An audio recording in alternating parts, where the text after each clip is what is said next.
Monday, how low can you go for property? You're going to buy a house, you're going to rent a house or a unit, and you're not sure where to place your offer and how much discounting will be available.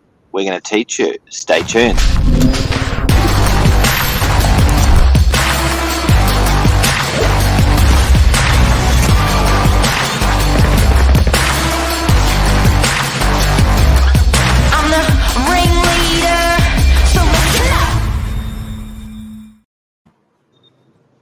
Good morning. Good morning. How are you, Billy Bob? Good. Master negotiator, Mark Novak, on air this morning. 32 years of real estate. I've learnt something. How low can you go? Probably everyone's got their own interpretation of this, because some people sort of strategize thinking I'm going to lowball and I'll work my way up. Some people just give one offer and that's all you get from them. Some people like to use the guide as a guide and work somewhere in the middle. So it's really interesting. Well, I think also depends on your industry that you're from. You know, the way that you think, you're obviously modelled around the business that you're from. So if you're an accountant, you'll think one way when you're making an offer on a property. When you're through a solicitor, you'll think another way. If you're a beautician, you'll think another way. So I guess it depends. You know, you don't realise, but you become a little bit moulded depending on the industry that you're from. And when it comes to buying something or renting something, you sort of apply just what you know. We're going to try to teach you a couple of little methodologies of real estate and the best practice to making an offer. But I think data, right? Because this is what everyone's looking at. We've got a couple of comments there as well. But yeah, you can't beat the data. You've got to go on what's happening in the market. And I think there's a little bit of trust that needs to be had with the agent here, and if you can work with them, whether it's rentals, whether it's buying, it's going to help you. But let's have a look at what. Now, I also don't believe one thing out there whilst making an offer. I don't believe people make offers enough. So what actually happens with people out there in general is they will see 10, they'll offer on 1.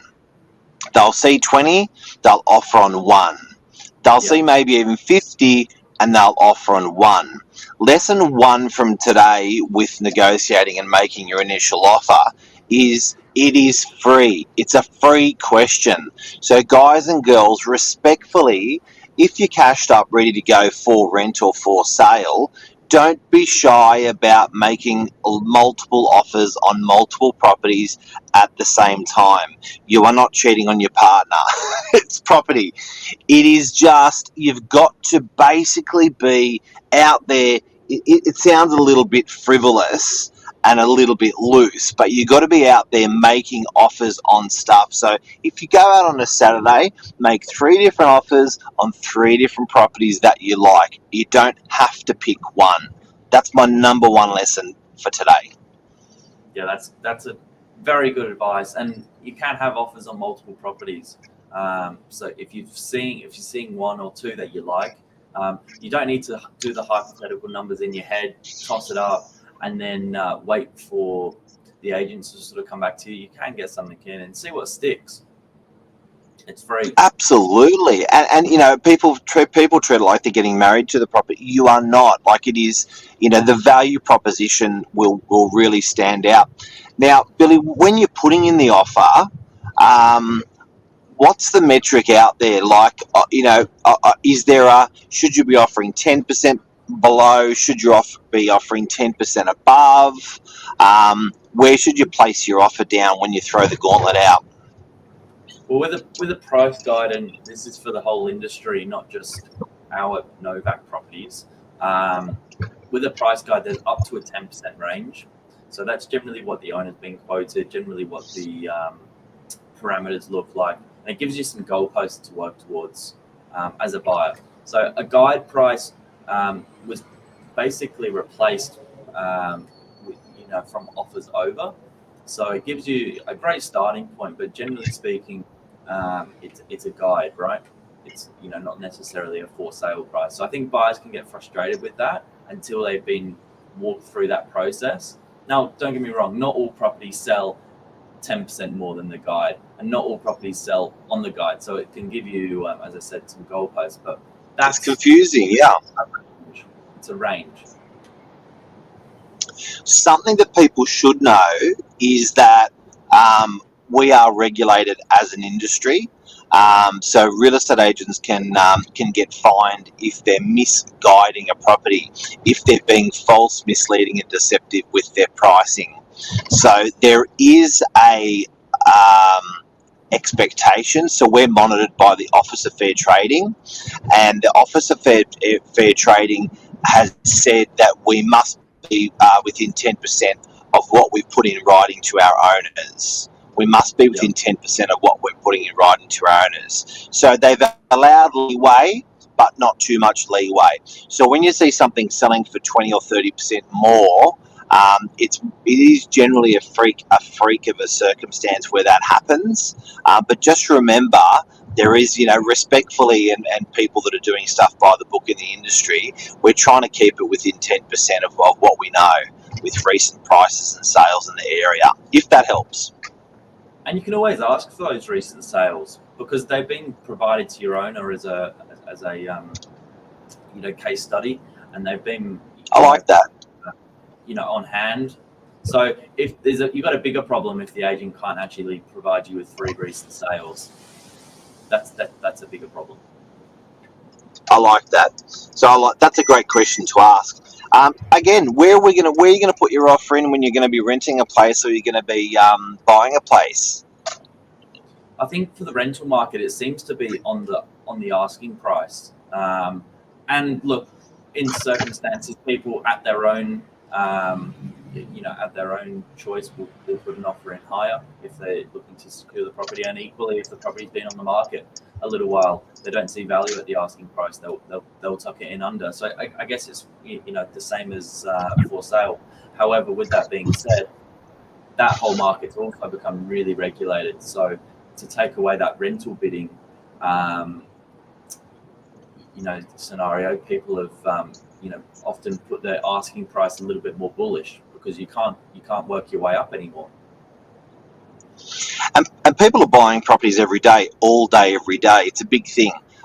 Couples, singles, families are spending $1 million or $500,000 on buying something, a once in a lifetime or twice in a lifetime opportunity purchase. This is an important thing as to where you're going to put your offers in and the formula. But what I do have to say is that right on the bottom of the screen there, Billy? What's that? What's the formula for property investing?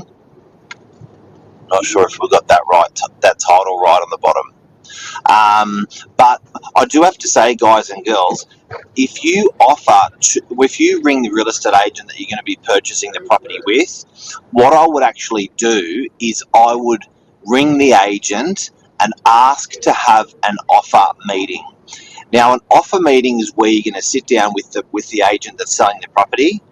May go for 2 minutes, it may go for 20 minutes. And it's actually going to allow the real estate agent to understand what you need, and it's going to allow for you to understand what the agent and the seller needs when they're selling that property that you're after.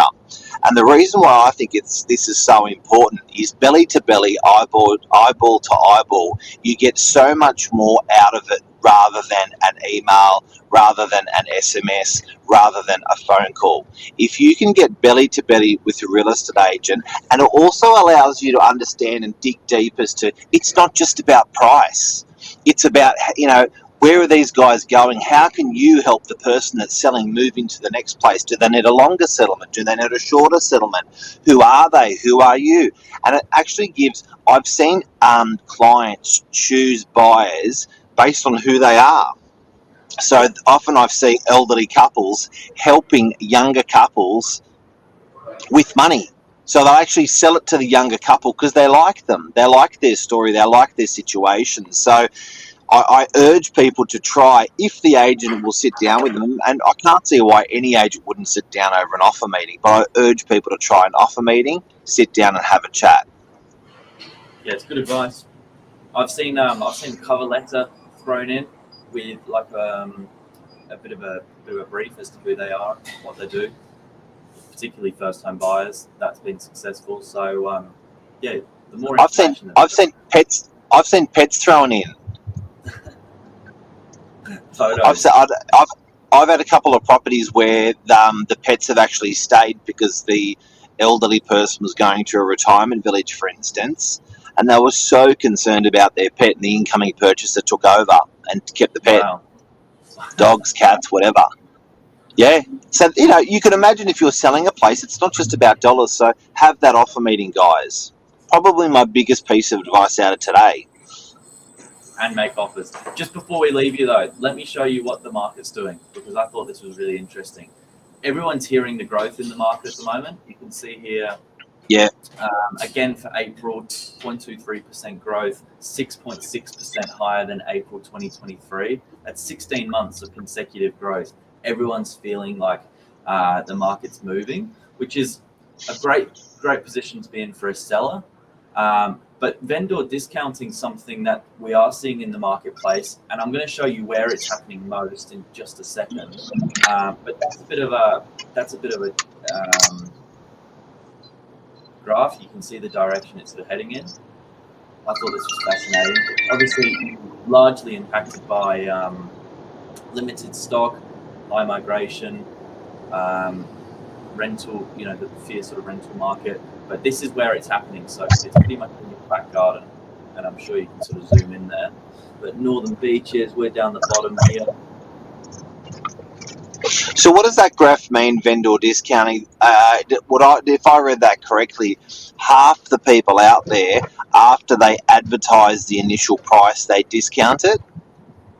Yep, correct. And it's happening in more areas than others. But that's right. And less people are discounting in the last year than the year before. The year before, a bucket load more people discounted. So, yeah, that's interesting. After they get the initial tag price, they're having to drop it a little bit more. And that all depends on where that's set. You can be a bit more bullish to begin with and meet the market if you go out to the portals. But generally speaking, you can't lie. This is straight out of realestate.com.